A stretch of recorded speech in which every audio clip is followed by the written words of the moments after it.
Wow, it feels liberated taking off your mask in a public space.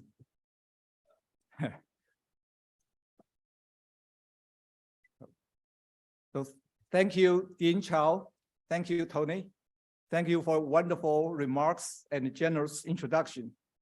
And I also want to thank you, the Dean and the Sociology Department, for hosting my visits this semester. I have a tremendous experience interacting with colleagues, students, and a wonderful staff. So thank you. And I also want to thank in advance our panelists, Professor Ying-Yi Hong and Professor Jin Lei. And I look forward to your comments. And also want to thank you, all of you, for being here or online. So the main theme of my talk today is to make sense of organizational responses in the pandemic era. So let me start with this quote from Winston Churchill. If I can make this move.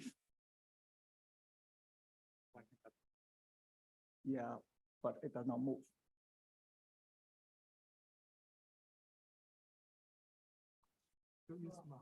Okay. Okay, great. So this is a quote from Winston Churchill. As he said, never let a good crisis go to waste. It is with this spirit that I want to discuss the issues and the significance of this pandemic episode. As we all know, the COVID-19 pandemic is the most serious public health crisis since the 1918 Spanish flu. In terms of both the global scope, it affects us.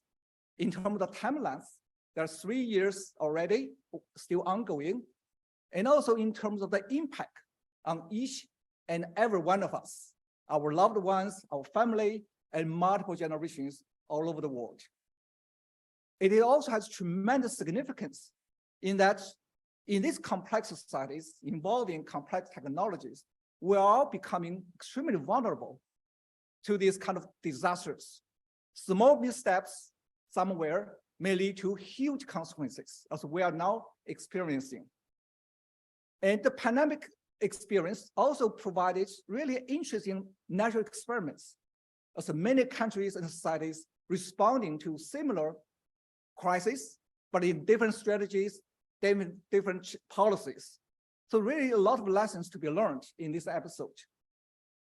My talk will be focusing on the US experience, mostly because in the last year or two, many studies emerging in the field about decision-making processes in the US, memoirs from those participants at the very top decision-making process, and a large research literature, as well as investigative reports. So I draw on this literature, try to learn the lessons that we should learn to prevent next disaster. So here's my outline of my talk. So I'll begin with some context, issues, and especially the approach I want to adopt. Then I want to discuss some observations about the organizational processes in the US response. And I want then focus on the main issue here is what causes such a disastrous response in the US context in terms of the biased organizational learning, the limit of professional logic, and the environmental discontinuity. I will end my talk with a brief discussion about the implications for the future. So let me start with this context and issues. Already, the wide range of issues emerging from these 3 years of pandemic experience. For example, in the US context, on the one hand, such major pandemic events has been eagerly anticipated, and people would argue seriously prepared for. On the other hand, as we know that major decision makers and even public health experts were caught off guard, both mentally and organizationally. Why is that? Why major misjudgments was made by decision makers and especially public health experts who should know better? And why were there different performances across different societies and over different time points? And there are several further issues, especially for organizational research. What is the role of organizational learning and professional logic in response to crisis? What is the relationship between organizational adaptation and environmental selection? What are the lessons that we can learn from this episode for future organizational design and public policy? And I want to adopt an organizational perspective in my study, partly because of my training, but also because in contemporary societies, organizations are used everywhere for problem solving and response to crisis in the public domain. And the crisis often emerges exactly because organizational routines fail to solve problems, to solve new problems. And the major crises and failures often was triggered not by technological failures, but mainly because of organizational failures. So I hope a focus on the common underlying processes and mechanisms will help us learn the lessons beyond specific organizations and beyond a particular country. So let me lay out my key arguments first. In response to the COVID-19 crisis, the professional logic was activated for judgment and guidance, and it interacted with other organizational processes. COVID-19 presents, however, a significant departure from previous coronavirus, making previous knowledge and learning experience obsolete, or even becoming an obstacle for interpreting new information. And because of that, biased organizational learning of the past, limits of professional logic, coupled with environmental discontinuity, which I should elaborate later, present a deadly combination, causing misjudgment and delays in organizational response to the pandemic, at least in the US context. So let me now move on to talk about the empirical observations on organizational response to crisis in this context. So let me start with an episode just a few months before the outbreak of the pandemic. In October 2019, several US think tanks and Johns Hopkins University get together, organize this so-called global health safety evaluation. And this is not a trivial exercise. It is a large scale, involves millions of dollars of funding, hundreds of scholars involved, and also systematic data collections and survey of experts all over the world. And they rank ordered nearly 200 countries in terms of their readiness to respond to global health crisis. And the US was ranked number 1. Who is number 2? UK. Now, a few months later, of course, we all know, came the pandemic crisis. And on the left panel of this figure, you can see the cumulative deaths among the most advanced societies. And the solid black line is the US. As you can see, US suffered the most in terms of the number of percentage-wise, number of deaths among all the advanced societies. On the right panel is the cumulative deaths during the Omicron period. Again, US suffered the worst. If we look at different countries and regions all over the world, as we can see, especially the next to the last column here is the per 10,000 or per 100,000 death rate. Again, as we can see, different countries performed in a very fluctuating experience. Some performed pretty well, like South Korea and Hong Kong, in the early periods. But then they had very bad experience in the latter stage. No countries or regions probably have a smooth response throughout this period.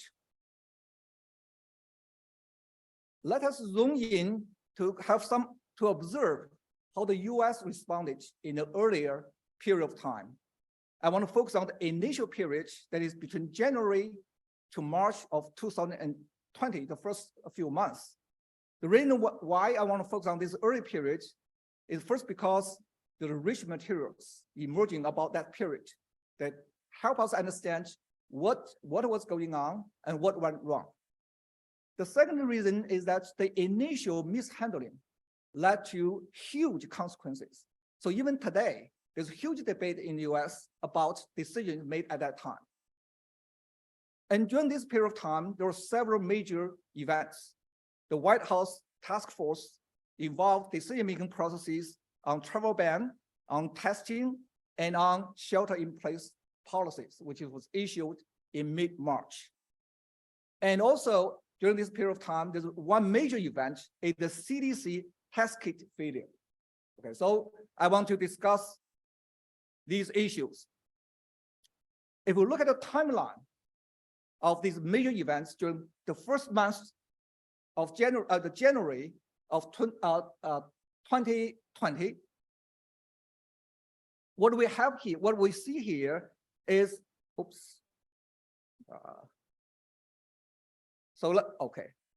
So the red line indicates China's events related to China. The green lines relate to WHO's decisions, announcements, or events. And the blue lines at the bottom relate to events in the US, okay? So as you can see, in the early days of January the 3rd, Chinese CDC already notified the US about the possible problems with the coronavirus. And by the 10th of January, the Chinese scientists already posted online the COVID-19 genetic codes. So since then, scientists all over the world rushed to prepare to develop their test kits and to develop vaccines. And within the 1 week after the genome code was posted online, US CDC already activated its emergency response center. And within a few days, US task force was formed to respond to potential crisis. So throughout the first months of 2020, actually, as many scholars and public health officials would say, the US responded promptly and reasonably well, and followed the so-called appropriate protocols. But if you look at the decision-making processes during this period of time, this is what I would call a testable case of decision-making. That these decision-making processes that we are already well understood in our literature, that involves multiple participants, in this case, the president, of course, but also political advisors, economic advisors, State Department, and public health officials. And they bring with them multiple problems to be addressed. The virus, the nature of the virus to be understood, their impacts, the potential impact on the economy, on the voters, politics, and also on the overseas citizens if travel ban is issued. And also they propose different solutions in terms of maybe status quo for now, but close observation of what was developing in other parts of the world. Travel ban was entertained, or the idea of shelter in place, all these different options were discussed during this period of time. Now, these processes also involve political processes in the sense that different participants bring with them their interests from different angles, different departments, different areas, different information, and different perspectives. And we can also observe evidence of groupthink already taking place that try to exclude people who disagree with them. And there were also organizational processes that regulate the flow of participants, who should be in, who should be out, agenda setting, allocation of attention, where to pay more attention, and information processing and decision deadlines. Okay. And of course, during this period of time, there were frequent external shocks into the system, creating decision opportunities, such as Wuhan lockdown, the cruise crisis in Italy, and evidence of community transmission in the US. So overall, if we put these pieces together, this is really a process, what Jim March would call a garbage can process of organizational decision-making. And this process, in general, has been well understood in the organization literature. And as I said before, as of end of January, there were no major problems, no major blunders in that decision-making process. But then came so-called the last February. So in an ideal situation, in response to infectious disease, the key principle was to early detection and quick response. Early detection and quick response.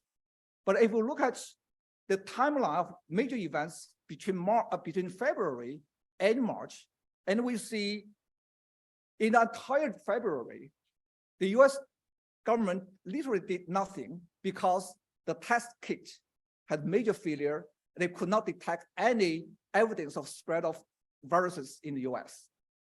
And for a whole month, they have no information at all. As a result, the key issue or misjudgment here is the failure to recognize the severity of the COVID-19 spread in the US. And the consequence is that the widespread community transmission already taken place in February, but public health officials or decision makers were not aware of this at all. So the question is, what went wrong during that period of time? There are three failures in retrospect. If we look at this episode here, the first one is the CDC test kit failure. The second one is the CDC surveillance network failure. The third one is the public health officials ignored other signals about the severity of the coronavirus in many angles, from Wuhan, from the cruise, and from instances of community transmission in the United States. So let's look at some specific issues here. The first failure, as I said, is the CDC test kit failure. So the importance of test kits is obvious. It is a tool of early detection, right? Once you can detect the severity, the widespread of virus, then you can take measures in response. So what happened in this process is that actually CDC did a very good job at the very beginning. It developed the test kit within 7 days upon the genome code availability. Okay, at that time, only Germany and South Korea had simultaneously developed this one and put it into use. So on February the 14th, FDA approved and was sent to hundreds labs and hospitals all over the country with the capacity to conduct 150,000 tests. Actually, that's pretty remarkable in terms of speed and the volume of made available. But in a few days, many places report that the test kit has failed, had positive test, false positive test. And the CDC says, oh, this is a small problem. We'll just fix it in a few days and send it back to you. That few days extended into a week. That 1 week extended into next week and next week until almost the entire February is gone before the problem has finally fixed. So by the end of February, the US started so-called large-scale testing process. So the consequence, if we can compare with South Korea at the same time, South Korea during February already conducted 65,000 tests.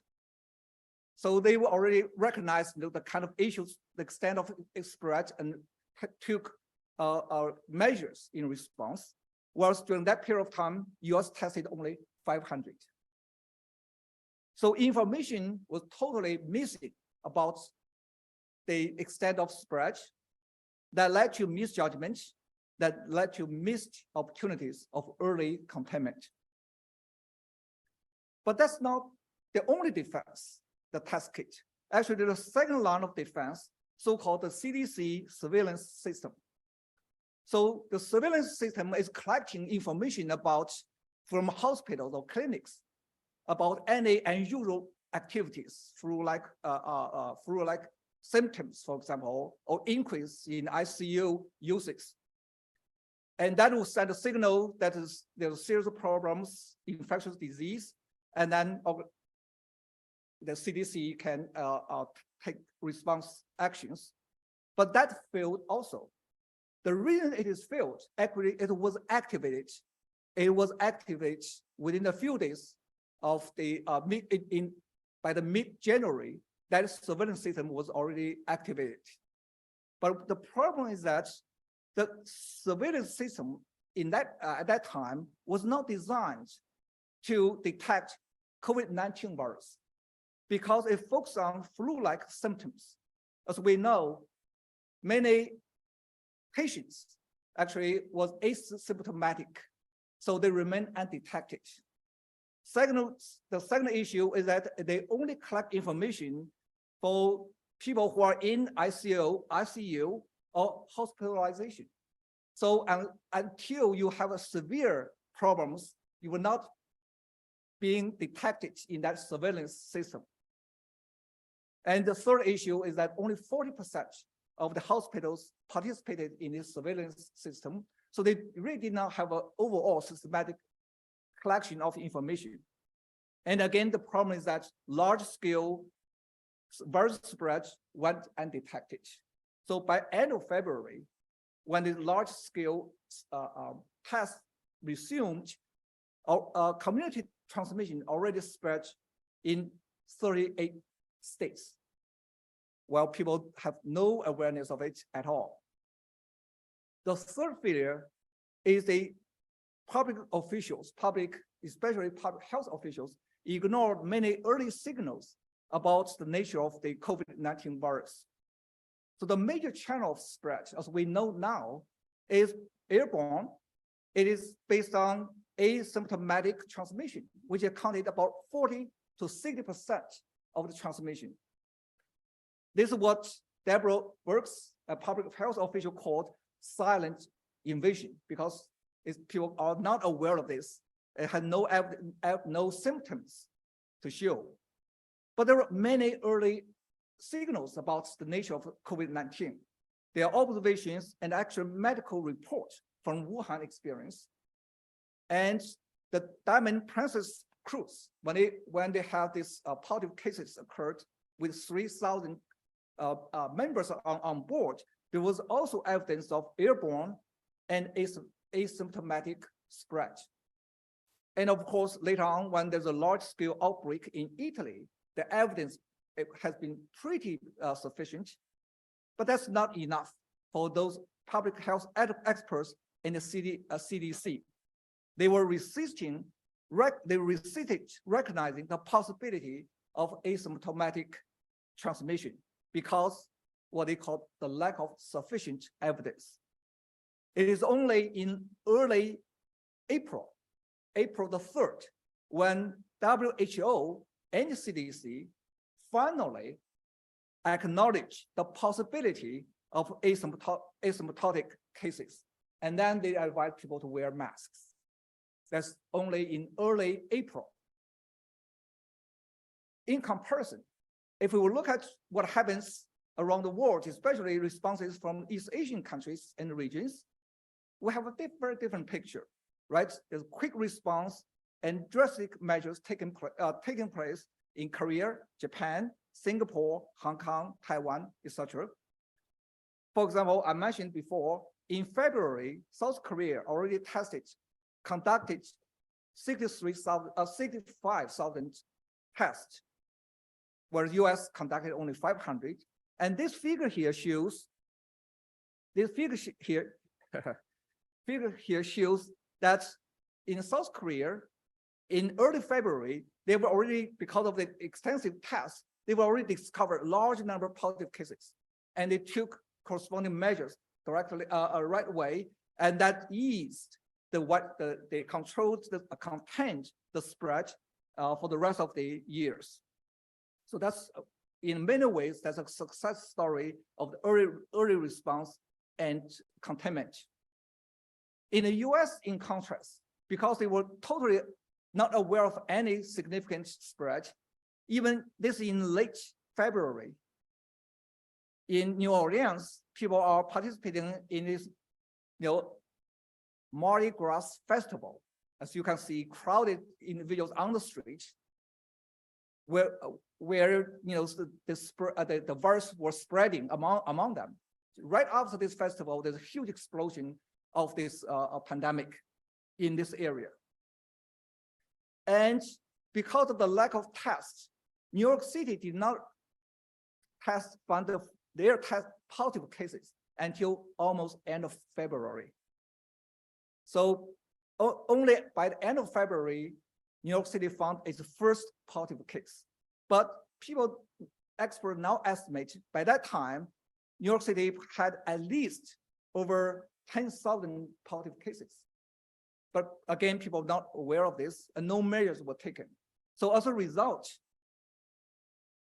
New York, of course, is a center of the transportation and flow of airplanes and other means. As you can see, people with this virus, with New York specific genetic marks, spread to the West Coast, the Midwest Coast, and all over the place. So even in the West Coast, 40%, more than 40% of the new positive cases was due to flu from New York City. And in the Midwest and in the South, over 70% of them. So New York City, by that time, became the epicenter. So let's come to the question about why that's the case. Why US experienced such disastrous consequences of the decision-making processes. As I read through these reports, memoirs, one thing struck me is unexpected, is the surprising role of the public health officials. So among a multitude of contributing factors, the role of public health officials stand out, and the CDC. Normatively, they should play a leading role in the process of crisis management, providing sound judgment, tightening up response and mobilization processes. They should be the center of the gravity. But instead, they actually had many misjudgments on the nature of COVID-19 virus, and they insisted on systematic, reliable data, which lead to response delays, and they failed to provide informed guidance in preparation for this really major pandemic. So here's my proposition. I think the major consequence, disastrous results, outcome, is part of this deadly combination of three factors. One is biased organizational learning. Second, the limits of professional logic. And the third, environmental discontinuity. So let me go through this in sequence. Organizational learning could be a two-edged sword. We all learn in everyday experience. We learn from our own experience. We learn from knowledge.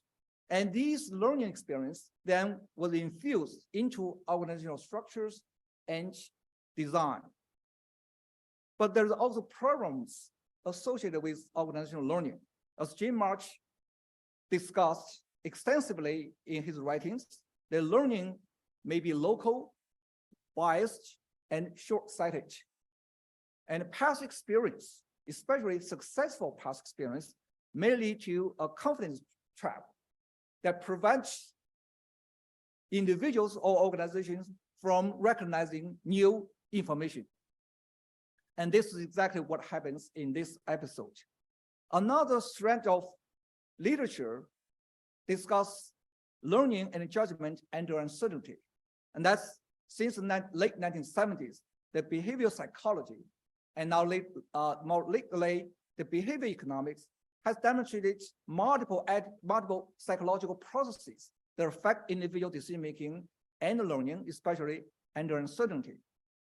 That is, the key findings is that under uncertainty, people use heuristics, past experience, and psychological or organizational mechanisms to simplify the situation and to make judgments and decisions which may lead to systematic bias.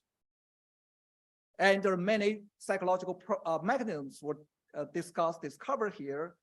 For example, the representativeness, availability, anchoring, these may contribute to so-called fundamental attribution error. And in this particular case of COVID-19 pandemic, people draw similarities between SARS of the 2003 and the COVID-19. That comparison or blindless comparison led to many misjudgments. In the organizational context, organizational rules or structures also return past learning experience and maybe past successful learning experience. For example, the CDC surveillance system was designed not for so-called the COVID-19 virus, but it was very successful in the past dealing with other kind of infectious disease. Information processing and decision structures in place in organizations had been very successful addressing previous crises. And for those who are successful, get promoted into the higher positions to make decisions, they often share similar experiences and past success. And even for groupthink, among group of individuals who are making these decisions, they tend to share similar experiences and similar knowledge. So let's look again at the CDC test kit failure. The CDC, before the outbreak of COVID-19, has been seen in that field as the golden standard all over the world, because it has been successful in developing R&D for detection and early response in the past. It has never been designed to address large mobilization issues. And for this particular case, the test kit failure, the immediate cause is technical problem, is contamination in the production process. But if we look closely, it's really organizational failure. The reason is, at the very beginning, many hospitals and labs in the United States already developed their own test kits. But FDA, the regulatory body of the federal government, allows only CDC to develop these test kits and put it to use. The reason is they had put so much confidence in CDC and never made major problems before and always succeeded their expectations. So the FDA says, let's not create a chaotic situation that so many different test kits on the market. Let's only allow this one great body, the CDC, to conduct this job, to do this job. They also have tremendous confidence in the CDC surveillance system that will give them the signals if there's anything wrong. So even when the test kit failed, they thought that the surveillance system will pick up signals if there's something terribly wrong. Now I want to move to the second element, the limit of professional logic. Now, in an ideal situation, we all know that professionalization and professional logic help us infuse professional norms, expectations, and conduct. So in face of crisis, the professional logic will help us provide sound judgment, evaluation, leading to the right decision, right? That's the ideal scenario. And we also know there are key features of the professional conduct. They tend to be very, very neutral. They make judgments based on professional criteria, and they based on established knowledge and experiential learning with their expertise. And they tend to emphasize on systematic, reliable data. And they are cautious in evaluating evidence and drawing conclusions. All these are wonderful, wonderful traits, but it becomes terribly problematic in a moment of crisis. Why that's the case? Professionals are specialists, which means that they have selective, has biased attention in seeking information in those directions where they are familiar with. And their interpretation of evidence is based on past established knowledge. And they have a resistance to new information, new interpretation because of their professional training. And they have overemphasis on systematic reliable data when it is very difficult to come by in a moment of crisis. And now enter the environmental discontinuity, the third element. So what is environmental discontinuity? Let me begin with an analogy, technological discontinuity. This term we heard a lot. So for example, in the energy area, in the early days, we have natural power, then they shifted to steam power, then to electronic power. So each shift creates a disruption, a discontinuity from previous energy power. And another example is electronic transmission. Shift from analog to digital transmission created a technological discontinuity. And now we are experiencing another type of technological discontinuity. That is, our automobile is petroleum driven and now shift to electronic cars. The implication of technological discontinuity means that this is a paradigm shift. It's discontinuity in knowledge accumulation. So past experience, past knowledge become no longer relevant for future technologies. And past knowledge and experience actually become obstacles to learning about new information or adapting to new environments. And we can say the same thing about environmental discontinuity.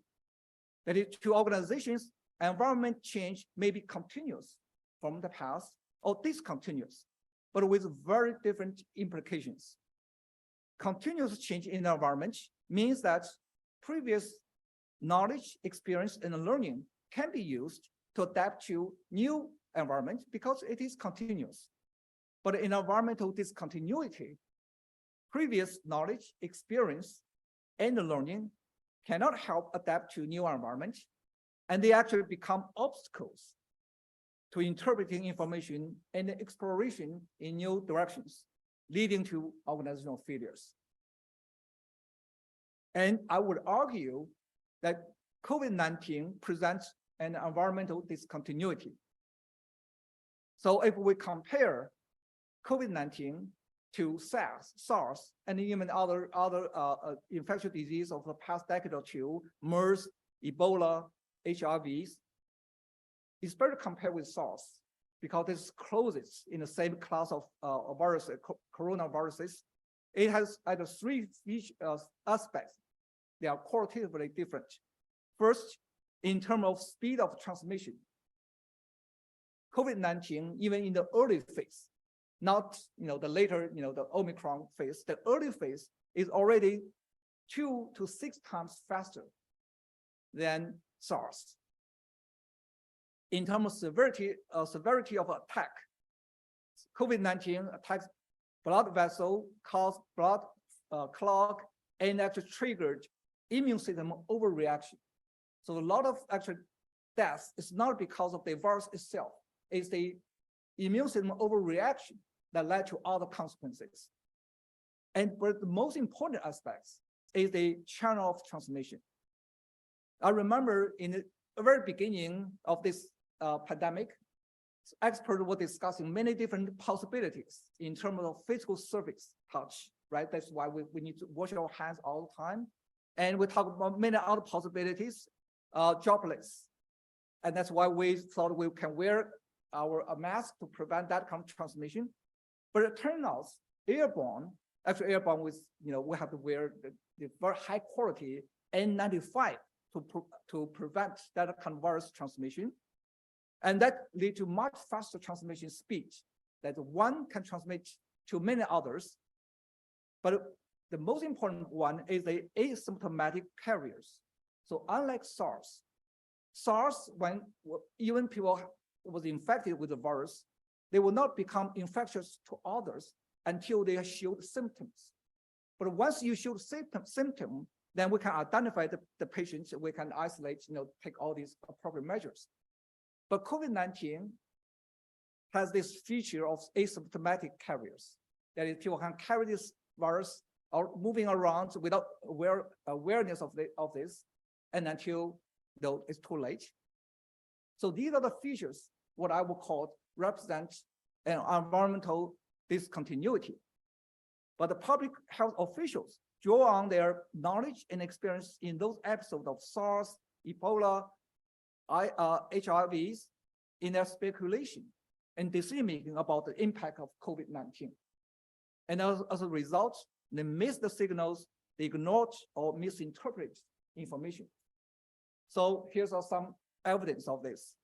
So when an official at a task force meeting in January 2020 reported that a doctor in Wuhan said half of the patients there, this very early stage, were asymptomatic, one of the government health experts pulled the official aside and said, there's just no way it can be true. No one has ever heard of a coronavirus similar to SARS or MERS, whose spread can be driven in part by asymptomatic carriers. That would be a game changer. They just simply refuse to acknowledge it, to think that's possible. In another episode, when an official at the task force meeting in February asked why they were not in large-scale testing efforts, Fauci, the public health expert, responded, what is the epidemiological basis for that question? And the reason is that what he sees is that there's no basis for increasing the test size because states, cities, and the CDC had surveillance systems in place already and activated to detect whether there was uptake in emergency room use from people with flu-like symptoms. But so far, none of the systems have detected any such activity. And as one public health expert observed, at the time, the idea of airborne transmission was heretical. We were afraid to consider it because it implied a whole different approach to infection control, one in which masks played a central role, especially indoors.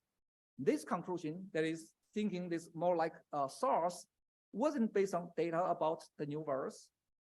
It was received wisdom in how previous respiratory viruses had behaved.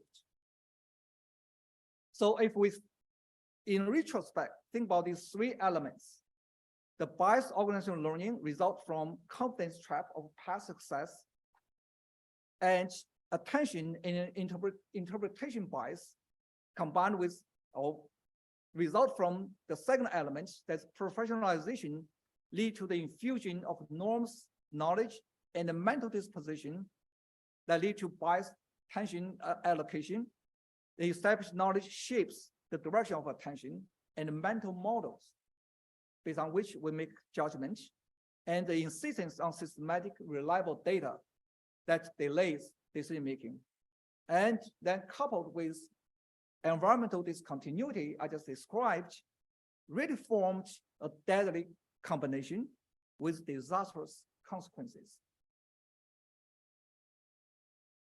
These are some of these consequences. It undermined the authority status of public health professionals because they were proven wrong again and again, and intensified the debate and polarization in the public space in American society. It weakens the effectiveness of professional recommendations and public policies because people do not trust expert opinion anymore. And they result in widespread community transmission and huge loss of human lives, as we saw in these figures. So let me now move on to the final part of my discussion, presentation, a discussion about the implications for organizational design and public policy making. So what have we learned from this episode? Actually, a new round of organizational learning already taking place. At the beginning of this year, for example, the CDC, the US CDC, organized external review of its previous conduct in previous years. And that review came up with a large number of recommendations. So for example, one is you need a much quicker response based on even incomplete data. It's very unlike the previous professional logic.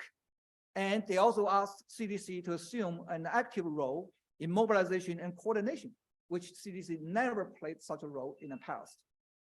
And as you can see, actually in the recent response to monkeypox episode, CDC actually followed these guidelines very closely. I did pretty good job in terms of quick response and coordination. And also, just a few months into this pandemic, they have already reformed the CDC surveillance system to allow more systematic data beyond the flu-like symptoms. But still, we face this fundamental issue in thinking about the impact of environmental discontinuity, which probably we can never anticipate which direction it evolves. So for example, let's think about some, what I would call thought experiment, okay, and counterfactual experiment. So what if COVID-19 virus behaved in a similar way as SARS? If that's the case, today, the episode is already over for a long time. We were just business as usual. We will not recognize the serious problems with the US CDC, with many other governmental response readiness. Or what if SARS behaved as COVID-19 in 2003? If that's the case, we should experience that 20 years earlier. And the world, China and the US included, will be very different from what we know today. Now, let's continue this thought experiment. What if Wuhan lockdown started 1 week later? You can imagine one possibility is like New York City, right?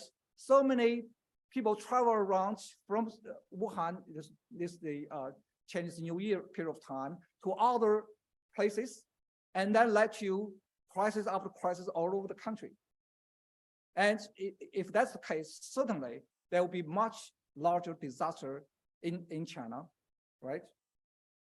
Or what if the Wuhan lockdown took place 1 week earlier? Then we will see very different consequences. Probably we will not have this kind of global disasters. And what if COVID-19 or similar episode started in another country, in Europe, in America, in Asia, and spread from there to other places? If that's the case, then there are these scenarios will lead to very different responses, different paths of spread, and transmission patterns, and the diffusion of different strategies in response. We would confront different kinds of crises with probably different consequences. Okay, so the idea is that these what if thought experiments will try to show, I hope to show that there are huge uncertainties and multiple possibilities in terms of potential consequences of the pandemic and other crises. So what is important is for us to understand the underlying causes and mechanisms in order to prepare for the next major crisis. So in my talk, I emphasize the relationship among organizational learning, professional logic, and environmental discontinuity. This is a recurrent theme in crisis after crisis in contemporary societies. Now, reflecting on the variations in early response, especially contrasts between the East Asian societies and the US, I cannot help but think about this experiment often discussed in organization teaching contest. So if you put 6 bees and 6 flies into a bottle, with the bottom of the bottle near the light, for example, near the window, and the bottle opening downwards.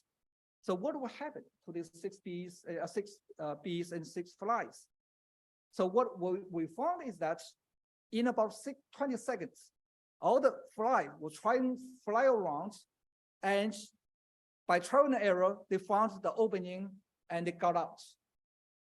Whereas the bees, they think they are very intelligent, and they try very hard to find the logic behind it. So they fly towards the source of the light and thinking that's where the opening should be until they are totally exhausted and die. So these are the lessons I think we can draw from what I have discussed. We should have really serious recognition of the human limit in knowledge, learning, and foresight. We should introduce diversity in information gathering and interpretation. And we should have a balance between adaptation in the current environment and adaptability to future environmental discontinuity. And most important of all is open-mindedness and responsiveness in organizational decision-making and adjustment in face of continuous environmental changes. So let me end my talk with a quote from economist Kenneth Arrow from this wonderful book titled The Limits of Organization. This is what Kenneth Arrow wrote. It is this thinking which I think gave rise to the greatest tragedy of history. This sense of commitment for past purpose, which reinforces the original agreement precisely at a time when experience has shown that it must be reversed. Thank you.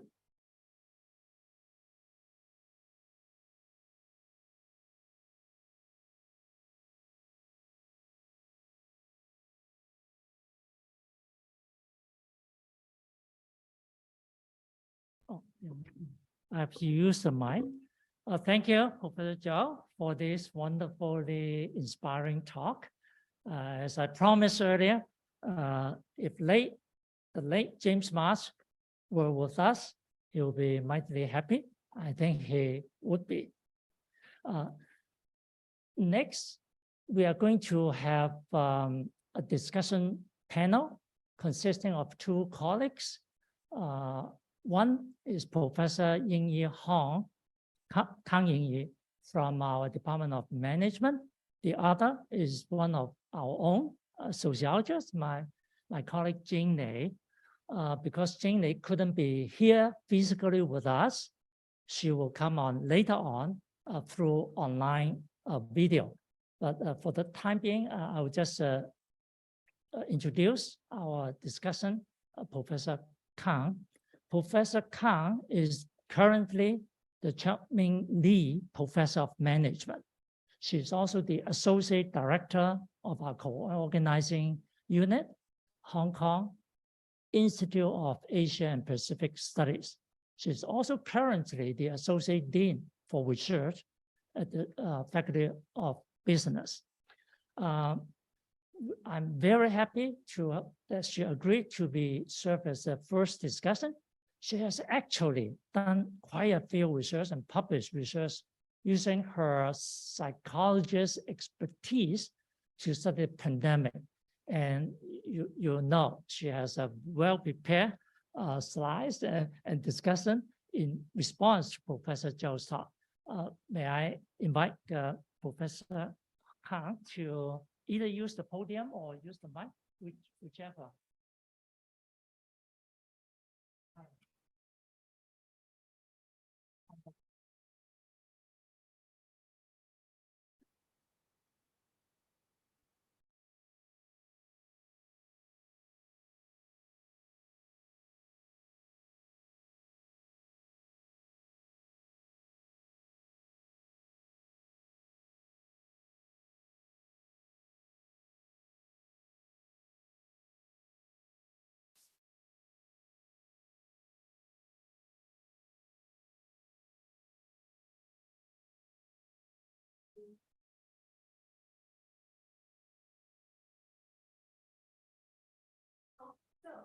I'm very, very glad to be here at the reception of the and I'm coming to teach for colleagues.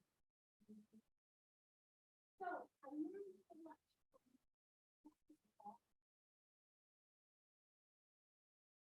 Okay.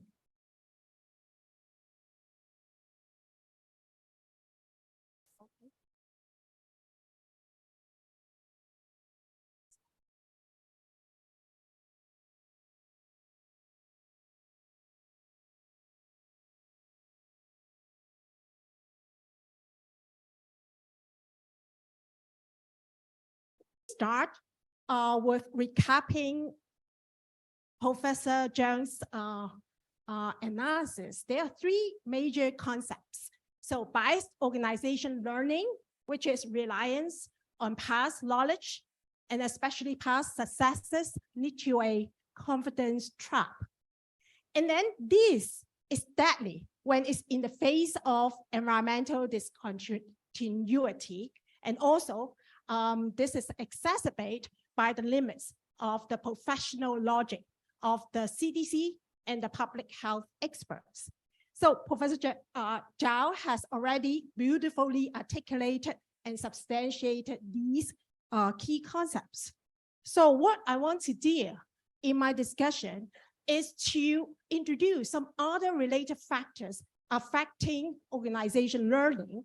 And I want to introduce three. The role of leadership, especially how did the then president, Donald Trump, matter?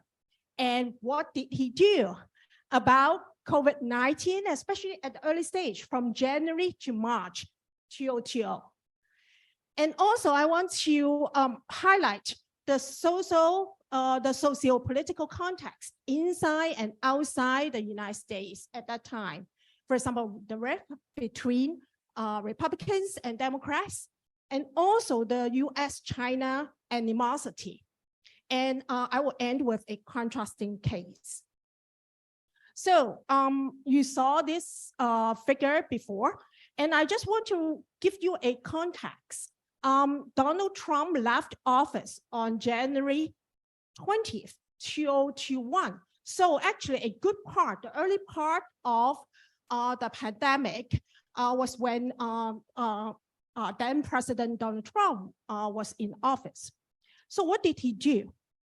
Okay, so the vertical axis, this is January 19th, January 26th, and so forth. This marked what he said in public appearance. And these were the US cases, in fact, the cases. It's one person coming in from China and we have it under control. That's what he said on around, mid-January, late January. Looks like by April, in theory, it will miraculously goes away. He refers to COVID. One day it's like a miracle. It will disappear. We're doing a great job with it. Just stay calm. It will go away. And so on and so forth. Very early on, what you can see, actually, this is tabulated by the Washington Post. So Trump haven't downplayed the threat of COVID-19 over 200 times already, during the January to March. And he gave mixed and contradictory messages, sometimes even provide misinformation. So in public appearance, he promote unproven treatments. So what were the consequences for that? CDC and public health experts need to publicly counter Trump's message with correct information and make it even more important to defend their professional stance.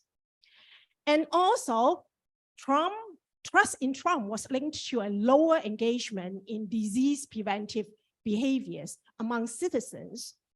So this was from our own research. So my team conduct 5 waves of longitudinal survey in the United States. And so the vertical axis here is the number of cases in the United States.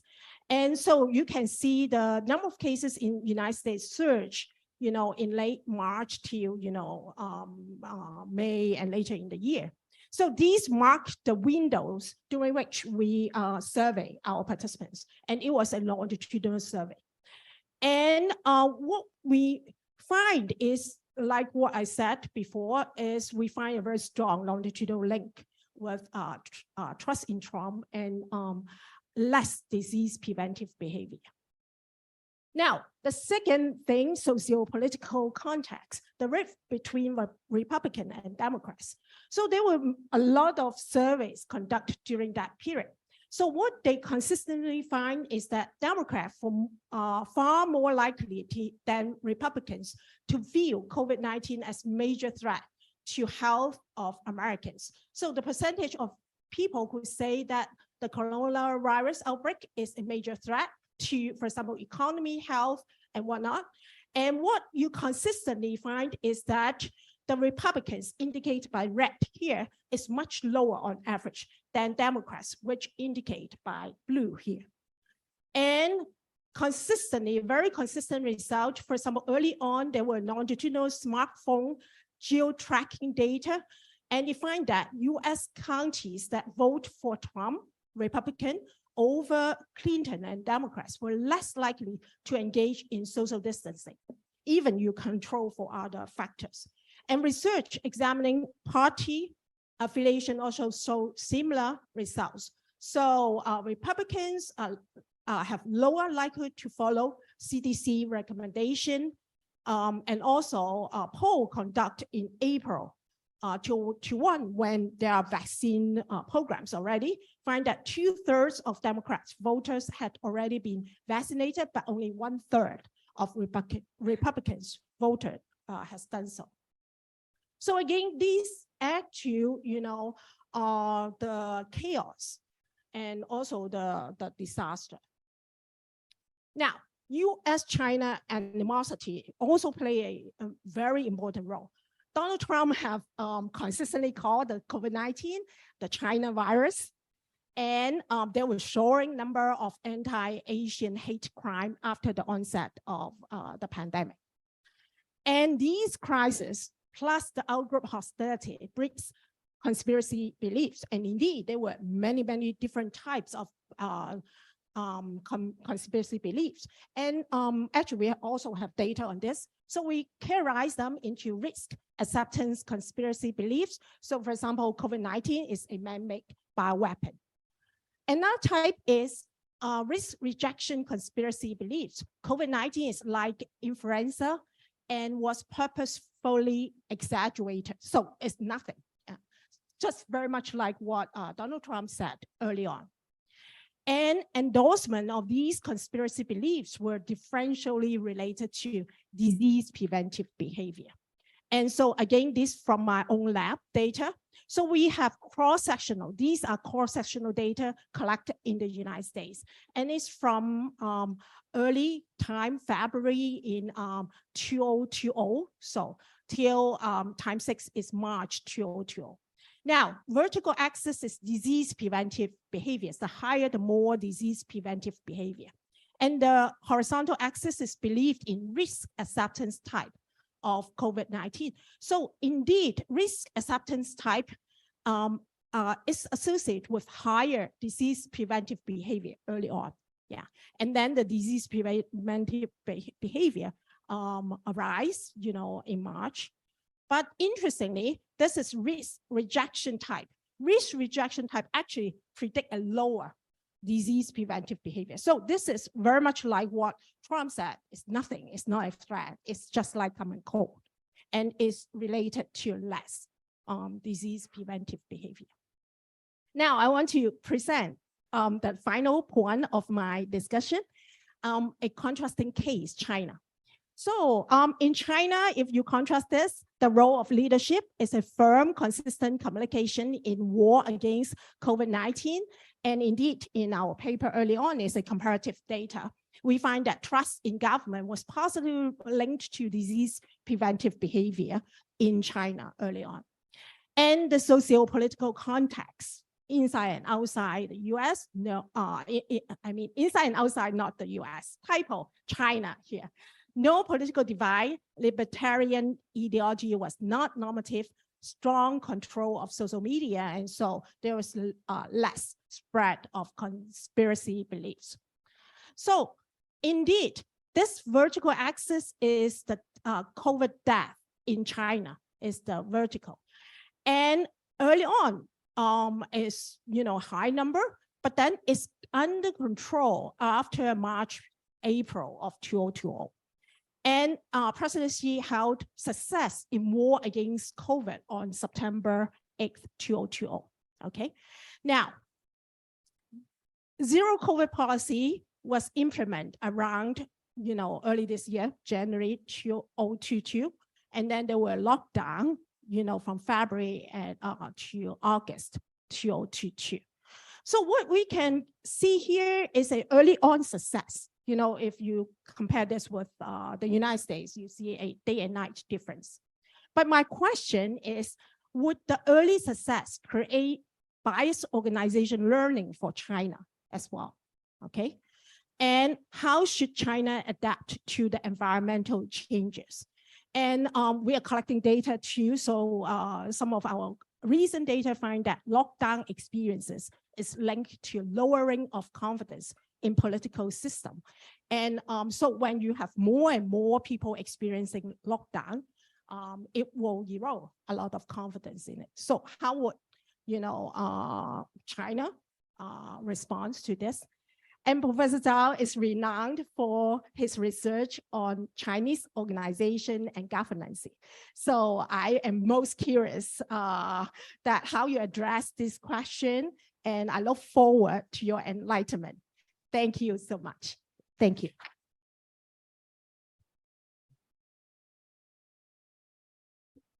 Wow, Yingyi is one of my most admired psychologists, very creative, innovative, widely read, interested in research across different areas. Psychology is never her boundary. So I learned a lot from collaborating with her in the recent past. Next, as the title says, professional logic meets environmental discontinuity. There's something professional in the dialogue we heard today. My colleague, Professor Jing Lei, is a medical sociologist by training, under one of the towering figures in sociology of profession, namely Andy Abbott at the University of Chicago. She will join us through Zoom online. Please switch her video on to discuss Professor ZHOU's talk from a medical sociologist's perspective. I haven't heard how she will deliver her remarks, but okay, she's on. I will let her speak for herself. And after that, we will let Professor ZHOU to give a brief response to both discussions. Professor Jing Lei? All right, okay. Thanks, Tony. Well, I feel very honored to be invited to be a discussant, and I apologize for not being able to take part in person. And I want to thank Professor ZHOU for his wonderful talk. I learned a lot. I also learned a lot from Professor Hong's insightful comments and discussion. And she asked some of the questions I would raise. So now I'm gonna take about 5 minutes to ask the rest of the questions. So since Tony mentioned that I'm gonna comment on the part on professional logic, I'm gonna go to that part first. So Professor ZHOU made 2 diagnoses with regard to what accounted for the earlier failure in the US response to COVID. And one of them is the limit of professional logic. And it's very interesting because we usually think that professional logic in the way that he described would be beneficial, right? And my question is that, so Professor ZHOU mentioned that there are 4 features of professional conduct: value neutral, judgment based on professional criteria, established knowledge and experiential learning, emphasis on systematic and reliable data, and cautious in evaluating evidence and drawing conclusions. So they are right. So there are 2. So there are sort of features of professional conduct, but it seems to me that they are not the features of professional conduct for all kinds of professions, right? So we see many different kinds of professions And the kind of professional conducts described here seem to be most relevant to scientists and researchers, right? So they based, especially the third and fourth features of professional conduct. They're in terms of relying on systematic data and in terms of cautious evaluation. Other professions, especially professionals who are practitioners on the ground, for example, medical professionals, doctors, they actually do not, in their practice, insist on using systematic data, right? Because they have to make, they have to react very quickly and dealing with individual cases, right? So I was wondering, rather than saying that there is limit of professional logic in general, is it possible to differentiate different types of professional logic? Right. So, for example, maybe the argument is then that we shouldn't rely on too much on we shouldn't rely on this kind of professional features of professional conduct. Maybe there the critique or the comment is that we shouldn't rely too much on the expertise of scientists in these kinds of crisis management. Or maybe there is a wrong mix of expertise of different professionals. Maybe there should be more crisis management professionals who should be interacting with scientists and making use of their expertise, right? So I think that a step further in the theorization here maybe is to distinguish different types of professional logics. So this would have more sort of more benefits the design of organizational design in terms of preparing for future crisis. And also, if we do cross-country comparison, say if we compare the US with Korean CDC, which it seems like Koreans had better response than the US in the early phase of the pandemic. So is it, maybe the question is then to ask what kind of mix of organizational, professional mix, right, in the Korean CDC that may, that promote sort of made them better response to the crisis. All right, so the other comment I would make is overlap a lot with Professor Hong's comment, which is the role of the external environment, right? So the US CDC operated in an environment that's quite, I would say, hostile, right? So powerful political figures such as Donald Trump called the virus hoax, and Professor Hong had made it abundantly clear that he was quite hostile in terms of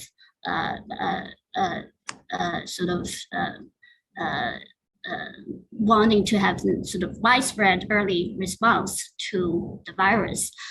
So it has been shown repeatedly before. So it's possible that the organization CDC and the healthcare professionals or public health professionals might be willing to be flexible and also experiment with different kinds of solutions. And as Professor Zhou mentioned, trying new things and experimenting were the right approach, right, in the situation of environmental discontinuity. But when the legitimacy of their decisions were constantly challenged, so they had to be held accountable, they might be less likely to take risks. So then they have to show that they made their decisions based on hard numbers and unequivocal sort of evidence. So I was wondering to what extent the kind of rigidness in the conduct of the public health professionals was due to the external environment rather than the inherent nature of the professional logic. We also see that in other societies, where the political environment was less polarized, maybe professionals were more willing to try new tactics or to take more drastic, to recommend taking more drastic interventions.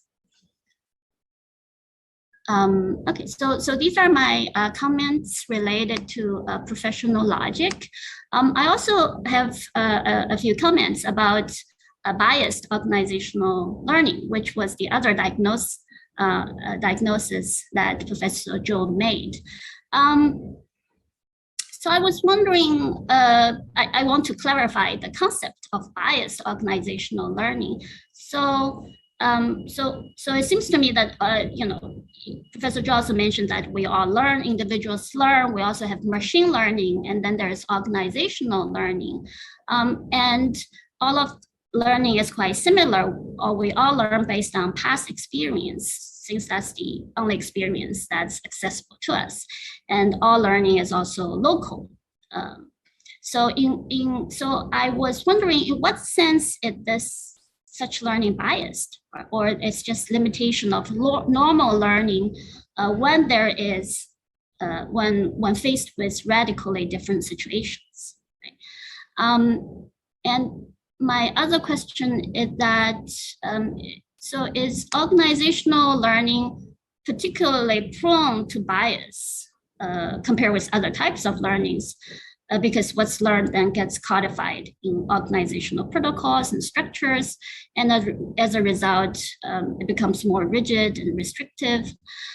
So I think, and most importantly, my question is all organizational learning biased, or are particular types of organizations more vulnerable to bias? Is there special features or specific features about organizations that are particularly conducive to bias? And I think there is probably also some room for theoretical development here, so more systematical theorization about which features of organization that would increase or decrease these kinds of biases may also have a lot of implications for organizational design to prepare for the next crisis. And finally, thinking about the situation in East Asian societies around us, it seems to me that precisely because they experienced the community transmission of earlier pandemics or earlier epidemics such as SARS or MERS, they were able to learn from previous experience and started more stringent interventions earlier, right? So it seems to me that the East Asian societies benefited from organizational learning. On the other hand, the US didn't really have direct experience with the community transmission of either SARS or MERS. So they actually didn't have that kind of organizational learning, right? So is it possible that it's actually the lack of organizational learning in the US that led to the failure rather than biased organizational learning? So these are my questions. So I'm looking forward to hearing from Professor ZHOU. Thank you, Lei, for as well as Yingyi for a wide range of very penetrating questions, shall I say. And I guess Xueguang would need more than a couple of minutes to address them. I'll invite you to the podium to respond to these expert questions. And this is exactly what we planned. We have two discussions with different expertise that can dialogue with another expert. So let's have the light on. So these two are really experts. I'm amateurs here. First, I want to just say that I have learned a great deal from our two panelists And I think you really have offered much substantive evidence about what is going on and to complement nicely to what the kind of approach I have taken that is focused on the professional logic and the organizational learning aspects. So let me just first say, I think Professor Kang's comments, actually substantive research demonstrated, much broader basis of what went wrong in the US context. And I very much agree with you on that.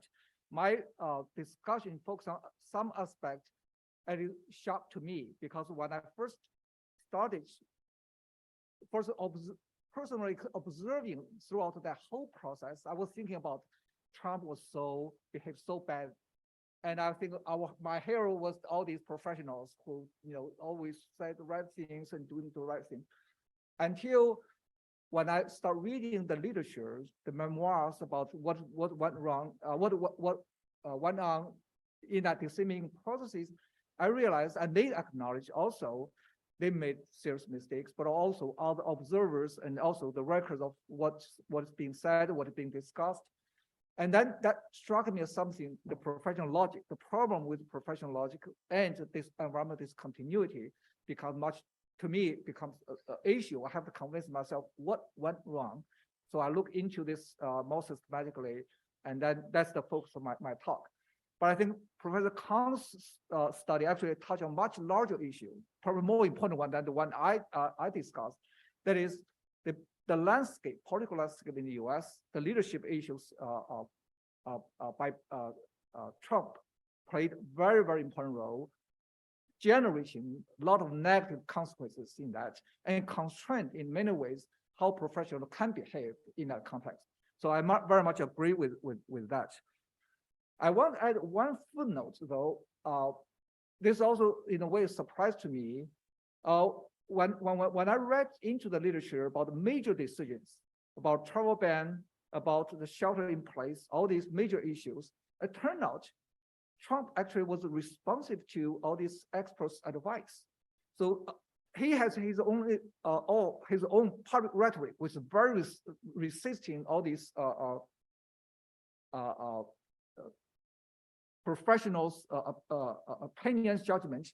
But when he made these major decisions in terms of when and where and why and how to adopt these measures, he pretty much was, or someone pushed him, put enough pressure for him to adopt these measures, recommendations, most of the time actually promptly, not delaying very much. So in that sense, he played a very bad role in public. But in terms of decision-making process itself, his role is pretty minimum. That at least that's my will. He was not insisting on his own will, delayed as much. Rather, I think it's a misjudgment on the professional part that played a larger role, according to my reading of this literature. So that's one issue I want to just give you my sense regarding that. And I also agree with Professor Kang in that the U.S. and China relations played a very, because of the intensity, that the tense relations between the two countries really become very detrimental to this management of crisis management in this context. As we can see, in the early days, actually, there's a lot of communication about information about the issues, what happens in Wuhan. And also, I think Chinese scientists were very active in putting all this information online and also publishing this actually in journals. Whereas I think that in the US, either the experts or in many other ways, they think this is not systematic data, or they think this something for these reports, there's only one piece or another. They pretty much ignored all these signals. So I think in this kind of global crisis, how to build trust among nations and allows information flow. And this, I think, is critical, is extremely important. And I hope that this is one lesson we learn, and we can hopefully all of us in our own way to improve this situation. And okay, I want to just briefly also address Jean Li's several points she made. I know when I become critical of the professionals, among the professionals, it feels a little bit uncomfortable. But let me just say, I read very large literature on this issue. There are so many great stories about the heroic performance of the professionals in this pandemic. Actually, the only reason I did not mention them is because I'm focusing on one aspect, which I think is very critical. There are really tons of studies on how local officials played extremely important role in actually counter Trump's this middle effort and try to overcome the resistance from the federal government, from the White House. And there are many stories. So, for example, there's one group of actual experts who has experience, preparing this kind of crisis. They get together voluntarily. No one forced them. No one actually gave them any organizational basis. They just come together, say we need to think about better way to respond.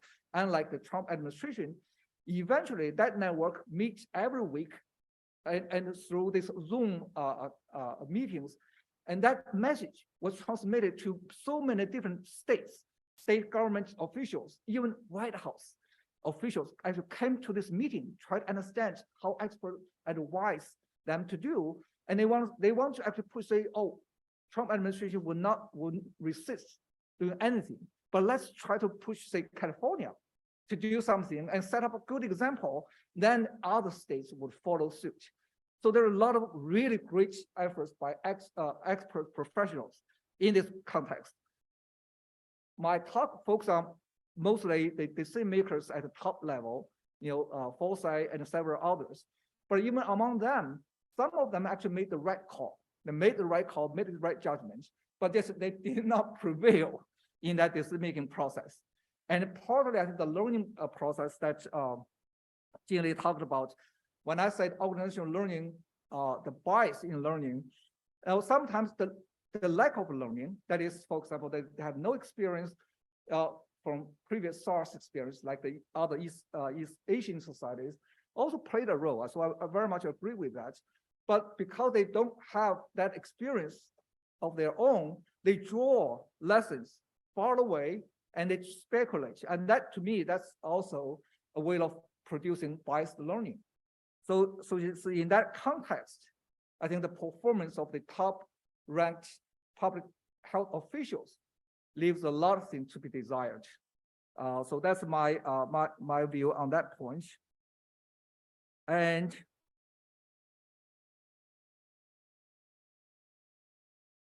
I think Jin Lee also made a very good point that there might be different kind of professional logics.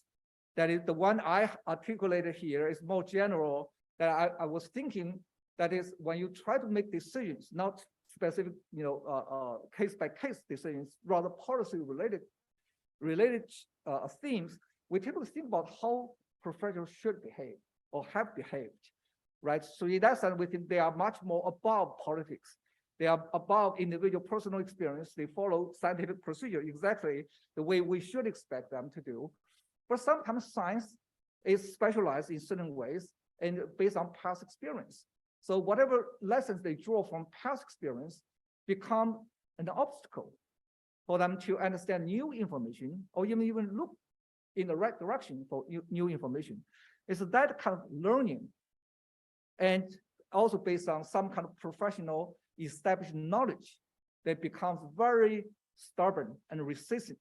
And that's what many cases that I have read show this kind of evidence that it took so long for them to recognize that the severity of the spread, because they say, oh, let's find the systematic data. And so these are the kind of instances.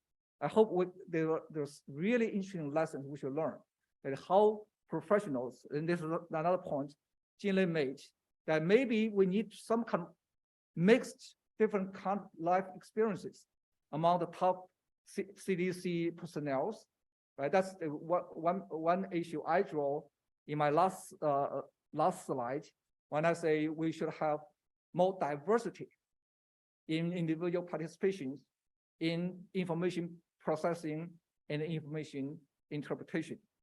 So let me just stop here, and we can have some other comments and other whatever questions. Thank you. Wonderful. As I expect, we've had a big intellectual feast, and I'm sure both the colleagues from sociology and from Department of Management, even our dean, one of the experts who has been listed in some of the citations, will have comments. We are having limited time, so I will call on a few responses. But Dean, would you like to go first? So I try to be brief. First of all, thank you very much for the really wonderful presentation and to learn a lot from it. I want to highlight one point in your presentation, which I hope will not get buried because there's so many other information there, particularly the thought experiment that you introduced at the end of your talk. So maybe I start by going back to Ying Yi's point about the rift between Democrats and Republicans. Now, I think the available evidence show that well, the mediating factors that produce the partition's responses is trust in science. Okay, Republicans did not trust in science as much. And in fact, I think in Professor Zhou's talk, he always mentioned that the biased learning and also the faulty decisions made by the CDC and other professionals actually undermine the credibility of scientists and also to cause erosion in trust in science. I think that part need to be highlighted because now we know one of the major predictors of more constructive public responses to the pandemic is have trust in science.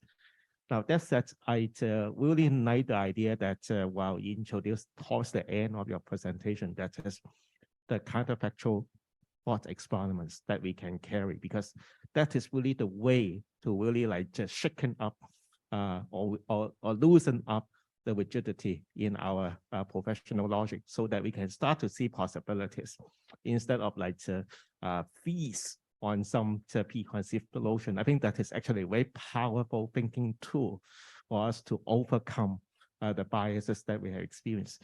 For that reason, I'm very thankful to your suggestions. And so I stop here so that others can have the time to share the experience. Yeah. So may I ask, so what's your insight for the China situation now? Evaded the question. I guess my main reaction is that I don't know enough of what's going on in China to make educated response. But I think I hinted in my last slide or two that is a good organizational decision-making processes should be open-minded and responsive to new changes in the environment. I think that's the part. I think we are waiting to see what happens in China that's responding to changes in the new environment, including changes in the pandemic situation. And I think that's my best hint of my position on that issue.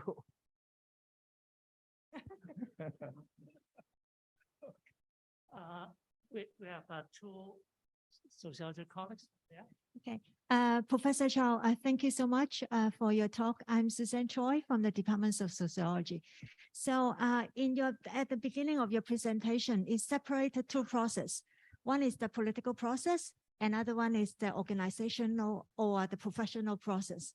And then I think in Professor Hong's presentation, she already argued that that the political process is an important exogenous factor for shaping the the professional process or the professional logics.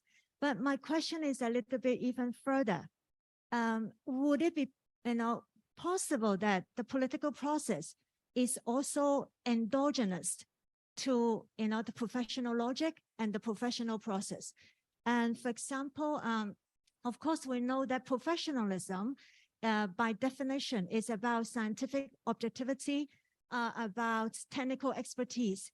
But we also know in reality that different professional discourses they may be, fighting or struggling for political dominance or hegemonic dominance. So would it be possible to also, in your theorization, to consider the political process as endogenous, not just exogenous, like, for example, I think it's important as an exogenous factor, like the Donald Trump or the, China-US relationship, but it's also endogenous to the, how, professionalism, is becoming, changing or establishing its authority. Okay. Yeah, I think this is,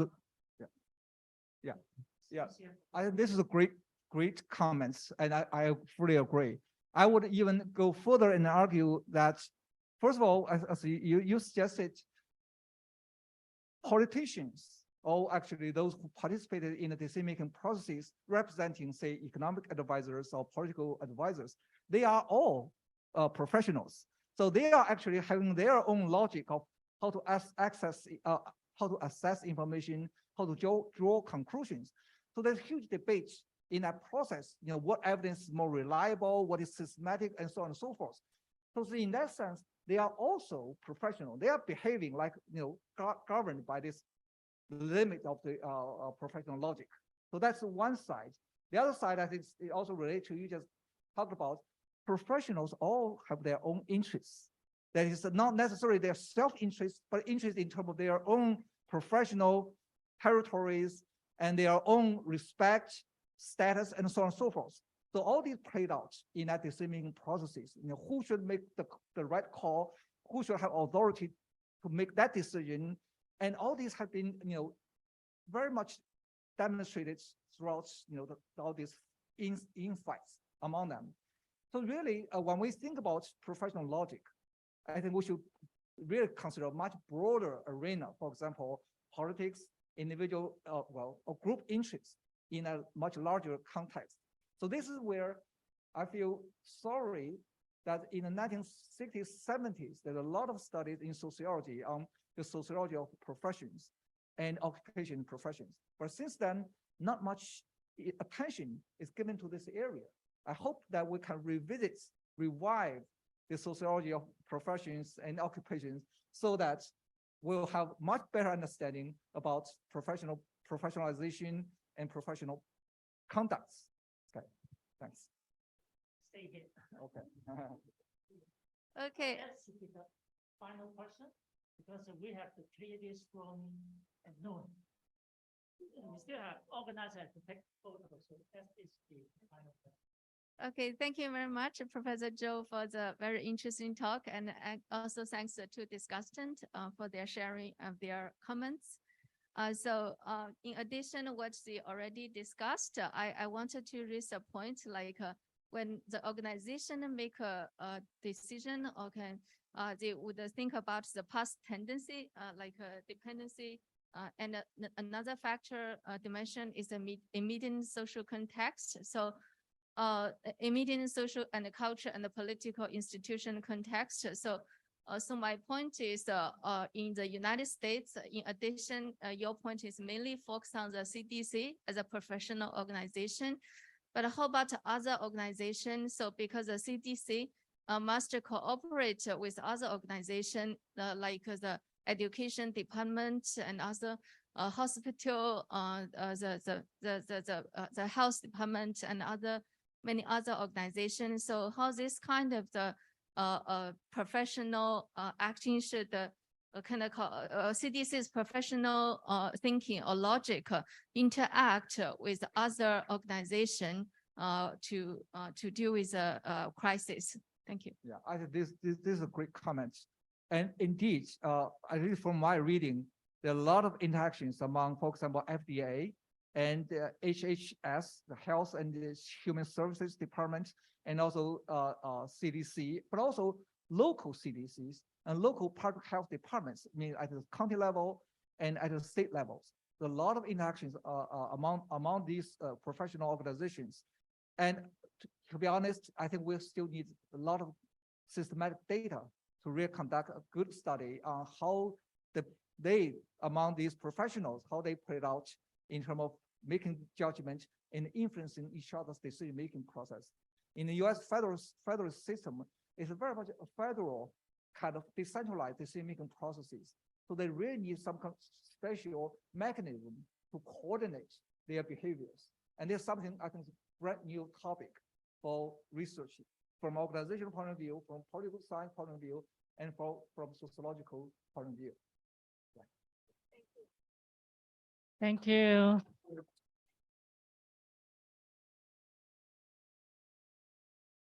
On behalf of the Department of Sociology and my co-organizers, both Faculty of Social Science and Hong Kong IAPS, thank our distinguished speaker today and our distinguished discussants from both Department of Management as well as Sociology, as well as all the participants who stay with us for 2 hours until here. It's been an intellectual feast for myself. I hope it's just as enjoyable and inspiring to you. And we hope to have something in the silver lining of all the talk. The future is going to be better. Tomorrow is going to be better of yesterday. Stay healthy, stay well, stay looking up. Thank you all. Bye-bye.